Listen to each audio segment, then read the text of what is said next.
दोस्तों black box मिल चुका है जिसमें एक ऐसी जानकारी पता चली है जिसको सुनने के बाद आपके होश उड़ जाएंगे।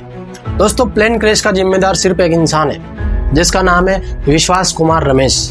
दोस्तों ये वही इंसान है जो जिंदा बच गया था और इसने हड़बड़ाहट में इमरजेंसी गेट खोल दिया जिसकी वजह से पूरे प्लेन में हड़कंप मच गई और पूरा प्लेन का बैलेंस बिगड़ गया जिसकी वजह से प्लेन क्रैश हो गया, ऐसा कुछ लोगों का मानना है। लेकिन हमको बताया गया था कि दोनों इंजन फेल हो गए जिसकी वजह से प्लेन क्रैश हुआ है। लेकिन असल में सच्चाई क्या है, आइए इस वीडियो के माध्यम से पूरे टॉपिक को डिटेल में कवर करते हैं। तो दोस्तों ब्लैक बॉक्स आखिर होता क्या है? दोस्तों एक ऐसा डिवाइस होता है जिसमें प्लेन की पूरी गतिविधियों को एकत्रित किया जाता है। प्लेन में जो पायलट्स रहते हैं और जो बातें करते हैं हर चीज उनको बतानी पड़ती है, जैसे कि प्लेन कितनी हाइट पर उड़ रहा है, कितनी स्पीड से उड़ रहा है, ये सारी चीजें उनको रिकॉर्ड के तौर पर उसमें माइक में बोलनी पड़ती है और सारी चीजें ब्लैक बॉक्स में रिकॉर्ड हो जाती है। और ये ब्लैक बॉक्स एक ऐसे मटेरियल से बनाया जाता है चाहे जितना ही बड़ा हादसा हो जाए उतना ही प्लेन क्रैश कर जाए, ये ब्लैक बॉक्स कभी डिस्ट्रॉय नहीं हो सकता। ये बहुत सेफ होता है ताकि रिकॉर्ड और इन्वेस्टिगेशन के लिए इसको यूज कर सके। 12 जून 2025 को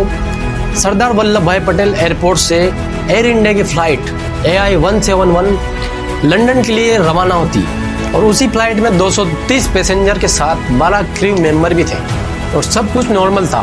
प्लेन रनवे से टेक ऑफ करता है और 30 सेकंड में जबरदस्त धमाका होता है। प्लेन हवा में उड़ ही नहीं पा रहा था, फ्लैप सेटिंग गलत थी, इंजन थ्रोटल रेस्पॉन्ड नहीं कर रहे थे और AI-171 प्लेन क्रैश हो गया एक रेसिडेंशियल एरिया में एक मेडिकल कॉलेज हॉस्टल के ऊपर, जिसमें 5 डॉक्टर और 30 अन्य लोग भी मारे गए और काफी लोग घायल हो गए थे। प्लेन में आग लग चुकी थी, हर तरफ धुआं ही धुआं और चीखे। रेस्क्यू टीम्स को बॉडीज भी नहीं मिल रही थी, सब कुछ खत्म हो चुका था। 241 लोगों की ऑन द स्पॉट मौत हो गई और 38 लोग ग्राउंड पर मारे गए, जिसमें सिर्फ एक बंदा जिंदा निकला जिसका नाम था विश्वास कुमार रमेश, जो कि सीट नंबर 11A पर बैठा था। सब लोग हैरान थे, लेकिन जब उससे पूछा तो उसने बताया कि टेक ऑफ के समय सब कुछ ठीक चल रहा था। कुछ देर बाद प्लेन अचानक से नीचे आने लगता है और एक बिल्डिंग में जा घुसा और जब मेरी आँख खुली तो सब कुछ जल रहा था। मुझे थोड़ी सी जगह दिखाई दी तो मैं वहाँ से कूदकर नीचे आ गया और तब मुझे एम्बुलेंस में बिठाकर हॉस्पिटल ले जाया गया। तो इस प्लेन क्रैश में इस आदमी की गलती तो बिल्कुल भी नहीं है।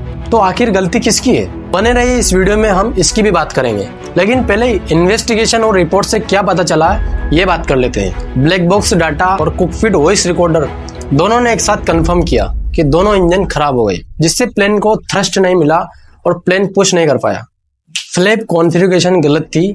प्लेन में फ्लैप कॉन्फ़िगरेशन का मतलब होता है कुछ प्लेन में सेटिंग करना। पायलट ने प्लेन टेक ऑफ के पहले थ्रोटल इशू रिपोर्ट किया था। प्लेन हवा में जाने से पहले ही स्टॉल हो गया। स्टॉल का मतलब होता है दोस्तों जो पंख खुलते हैं वो खुले नहीं थे और सब कुछ 30 सेकंड में खत्म हो गए। बोइंग 787 पर अब सवाल उठ रहे हैं। 2022 में कतर एयरवेज ने इन्हें ग्राउंड किया था और 2023 में FAA ने इन्हें रिपोर्ट किया था, लेकिन इन्होंने माइनर प्रॉब्लम सोचकर इग्नोर कर दिया। तो अब सबसे बड़ा सवाल उठता है कि इस एक्सीडेंट का जिम्मेदार कौन है? तो आखिर इन 279 लोगों की मौत की जिम्मेदारी कौन लेगा? क्या सिर्फ 1 करोड़ रुपए का मुआवजा देने से इन लोगों की जान वापस आ सकती है? और ये कंपनी चाहती है कि 1-1 करोड़ रुपए देकर इन लोगों का मुंह बंद कर दिया जाए। क्या ये 1-1 करोड़ रुपए इन लोगों की जिंदगी वापस ला सकता है? किसी के माँ, किसी का भाई, किसी का बाप मर चुका है।